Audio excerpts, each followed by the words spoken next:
Yun, naglalakad na tayo sa Macapagal, Asiana. Galing tayo ng PSA sa Walter Mall o W Mall dito sa may Macapagal. At kumuha tayo ng birth certificate ng aming kapatid, utol ko, para yun sa application ng burial niya. Kasi yung land sum at saka death benefits nakuha na ng kanyang dating kinakasamang asawa. Napagkasunduan na nga namin, kaya ako binigay lahat ng mga dokumento sa kanya, mga IDs, papel, at pirmado ko, authorization ko, lahat binigay ko sa kanya. Nagkasundo kami, pagka nakuha yung pera, papagawa niya ng lapida yung utol ko, para yung lapida na yon is tumagal sa sementeryo. Tsaka hindi lang para pagpapaalala sa kanyang mga kapatid, sa kanyang mga anak. Pero siyempre laging pag may piyesta ng patay o birthday niya, kung gusto ng mga anak niya puntahan, mapupuntahan niya ng agad. Ingat. Ayun, nakakuha ako. Akala ko hindi ako makakuha kasi siyempre yung mga tanong tsaka yung dokumento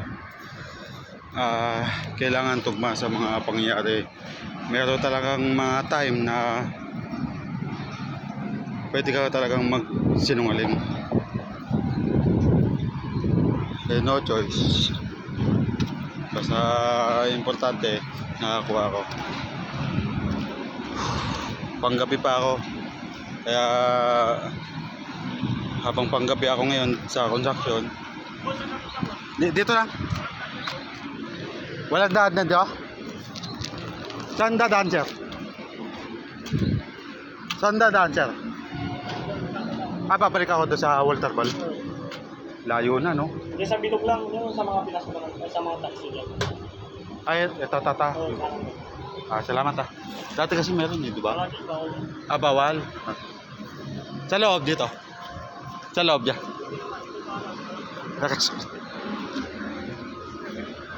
Yun. Dito tayo. Tignan mo, kapwa Pinoy, pinahihirapan. Isang guard dito sa City of Dreams, exit lang ako, palabas, papunta dito sa may sakayan ng bus. Hindi daw pwede. Ang hirap talaga. Sa bagay, trabaho nila yon. Pero siyempre dadaan lang naman ako, hindi ko alam bakit, o sa higpit ng security guard.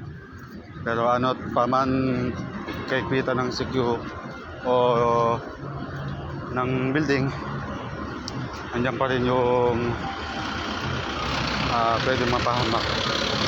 Malayo.